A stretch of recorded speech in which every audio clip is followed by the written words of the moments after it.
So last night we got to go out to a advanced screening of the final Conjuring film, The Conjuring Last Rites.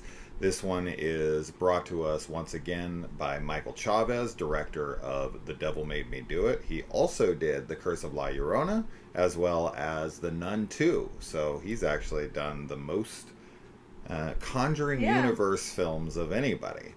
Now, much like most people, we were not super big fans of the last Conjuring movie. Yes. So definitely let's get that out of the way. And I was pretty hesitant going into this one because of his success within the franchise. I'm not a really big fan of The Curse of La Llorona. I wasn't really a big fan of The Nun 2. They're fine. All three of those films were fine. Yep. They were like, okay, those were watchable. I don't really have any interest in seeing like many of them again. But, you know, here we go. The final film given to him. I was hoping that James Wan would take back the reins to finish off this franchise, but we got Michael Chavez. And The Last Rites is about the Warrens' last case before they retired once and for all. Of course, Ed and Lorraine Warren are once again played by Patrick Wilson and Vera Farmiga.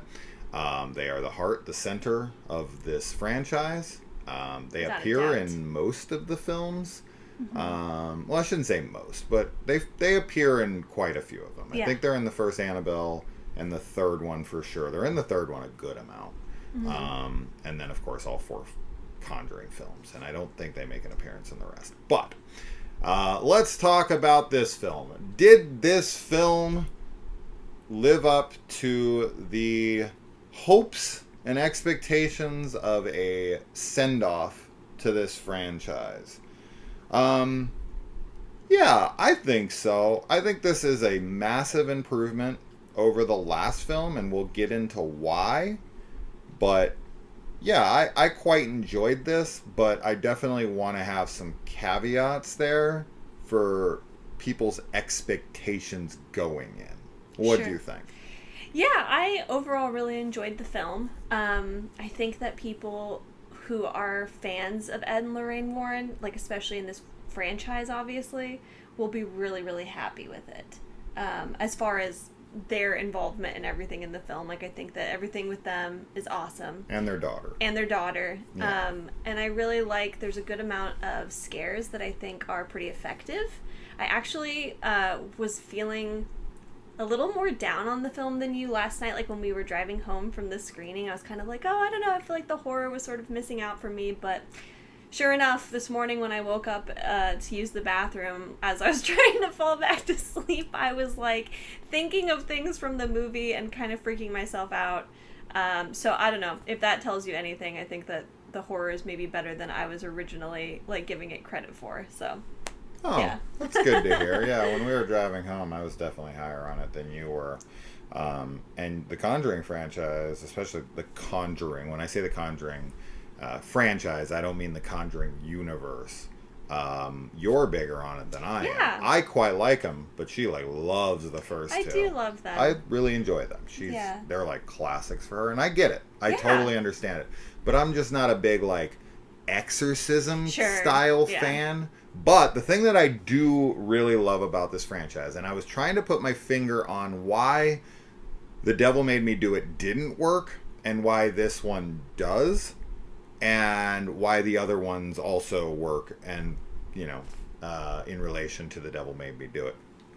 And I think I cracked the code on that, and that is that the Warrens are better with a family dynamic to save. For sure. Right? In The Devil Made Me Do It, they're doing more of a murder investigation, and they're not connecting with a family and coming in as like the saviors of that family. And I think it takes a piece of the formula that works. I'm not usually a formula fan. I'm usually fine with breaking the mold, trying something different. I'm the guy who always likes the weird sequel or whatever that everyone hates. But with this franchise, it all really depends on the chemistry between Ed and Lorraine and their chemistry with the family that they're helping. And I think that the Smurls in this movie are a very likable, very relatable, very believable family. And they're able to kind of build that family dynamic that was established in part 1 and part 2 with those other families that's lacking from the third one. And they also take the story of this one and they connect it to previous films and give a good arc. And what's, I think, very exciting and good about this final chapter for Ed and Lorraine is that we do get a good focus on Judy, the daughter, and her arc is quite satisfying as well, because Judy is another piece of the puzzle here that has been a big part of the franchise overall and is actually the star of her own movie in Annabelle Comes Home. And kind of seeing that fleshed out more. And we have this, now she's an adult and she's got a boyfriend and there's some good, kind of dynamic going on between the dad and the potential son-in-law butting heads in kind of in a funny, friendly kind of way. But yeah, as once again, Ed and Lorraine Warren shine in this film. And as Kaylee alluded to, if you're just big fans of them in general, like you love their characters, I think you're going to be very satisfied with the conclusion. Because weirdly, the word I would use to describe this franchise when it's at its best, which is kind of the opposite of what most people would think of, is wholesome. Yeah. There's a very wholesome feel to Ed and Lorraine as a couple with their daughter and the families that they're coming to help. Yes, they are attacked by demonic spirits, and the films are focused on evil in the latter side of things and in the horror department. But where the movies really, really shine is in the wholesomeness of the families and are rooting for them, because this franchise isn't about, it's not like a Friday the 13th where it's all about the death and the gore and the kills and this and that. In fact, in this franchise, especially in the Conjuring world, like the Conjuring movies, there's very little death. Yeah, and there's a lot of hope too, because it's like, even when... And they have like really happy endings a lot of the time. Like the families get helped and like saved, and there might be like some, there's another demon out there or whatever. Sure. Like that is always part of it. But yeah, I agree. I think that they're actually weirdly wholesome, and I do think that that's why a lot of people find them to be, comfort horror movies, because you can put them on and get scared, but you also feel protected and safe, and that has to do a lot with Ed and Lorraine's characters in the film, and yeah, Patrick and Vera's like the chemistry and everything between them. Like they just are so perfect together in these roles. And yeah, this one I think is a really satisfying ending to their story. I think that we wanted to revisit the last or the Devil Made Me Do It, which we haven't yet. But that aside, you have the first two, which are really solid fan favorite films, and then this one, which I think is a really good wrap up of everything with them. And some good stuff, some pretty creepy things happening, Yeah, and it is a good wrap up, send off. You get some good cameos and whatnot to kind of close this chapter.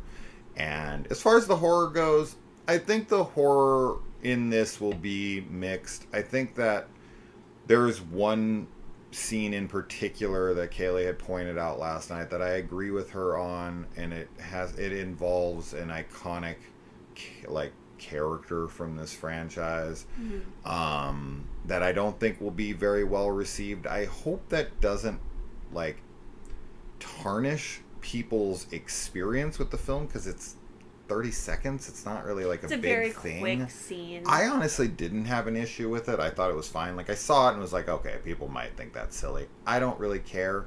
I'm not really here for the horror of this one or the scares of these. I'm really here for the characters and the development and the conclusion of these people's stories. And the horror stuff is good. I think that the atmosphere and the horror setups, and it's kind of the classic tropey setups of like, you can kind of pinpoint like, oh, this is happening, that's going to be a setup for something later. Like any seasoned horror veteran is going to be able to point out like that's gonna be a callback for later, that stuff is and that's fun. fine. I don't fun. mind that at all. That's just the price of watching too many freaking movies. That, and I mean, if you're somebody who is not a fan of the Conjuring films, if you don't like them, this is not going to win you over. No. Like, don't go watch this and expect it to be totally different from the others and like make you totally change your mind, because that's just not fair to you or the film. If you're somebody who does like the Conjuring films, you're gonna like it. Like, I don't see what you could possibly, how you could watch it and not have a good time and enjoy it if you like the other films. It's very on par with the first two. Oh, it's possible. It's possible. There's it's totally people, possible, obviously. For the most but part, I overall, agree. I think that it's a pretty standard. It fits the formula, as I guess we would say, of the first two. But yeah, if you don't like the Conjuring films, if you don't like an Insidious type of movie, those types of more mainstream demon horror films, ghost, paranormal stuff, it's not gonna change your mind on those. And just don't watch it and then start like bitching about it online. I wouldn't expect. I would hope that people who have kind of dismissed this franchise after having watched quite a few of them and being like, this thing isn't for me. Yeah. Then why would they even care? I can't imagine. Now, I had read, I don't know how true this is, but this was from a reliable source online, like a Variety or something, from one of the producers, I want to say, that the Conjuring Last Rites film is the conclusion of the first stage of the bigger Conjuring franchise universe. This is supposed to be Ed and Lorraine Warren's last thing. I don't know what ended up happening to that television series that we were supposed to get with Ed and Lorraine. Yeah, that unfortunately doesn't seem to be happening anymore, so that's a huge shame, because I thought that would be fantastic if we could get like a new case every episode that they started to do it, like a procedural. But that clearly isn't going to happen now. But there's plenty of stuff still to build off of in this franchise, with everything in the Warrens. Oh my god, yeah. Their demon room. Yeah, there's so much stuff in there that was, a lot of it was introduced and shown in Annabelle Comes Home. And I think that, they obviously had that Crooked Man movie they were trying to get off the ground for a while. That obviously could happen. The Ferryman from Comes Home is possible still. And I honestly think that we could potentially see,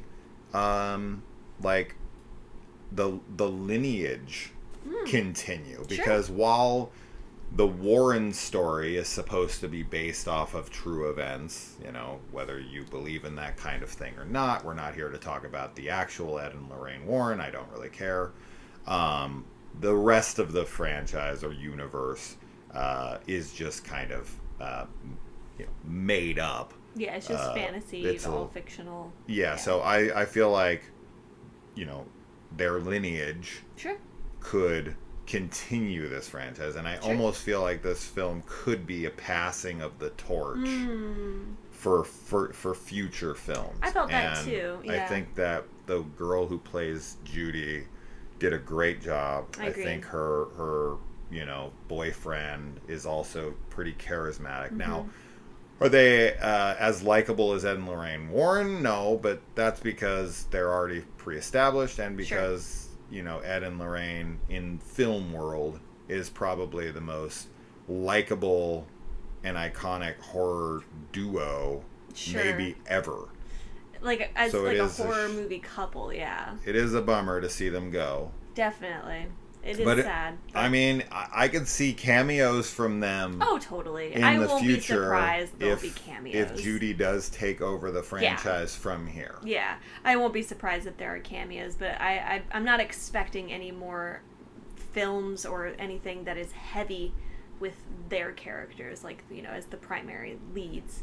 But yeah, I thought this was fun. I think it's a good little, especially now that we're in September and everyone's so excited now that we're entering the spooky months and things are cooling off and getting creepier outside, and everything's kind of reflecting what all our horror movie loving hearts already feel like year round.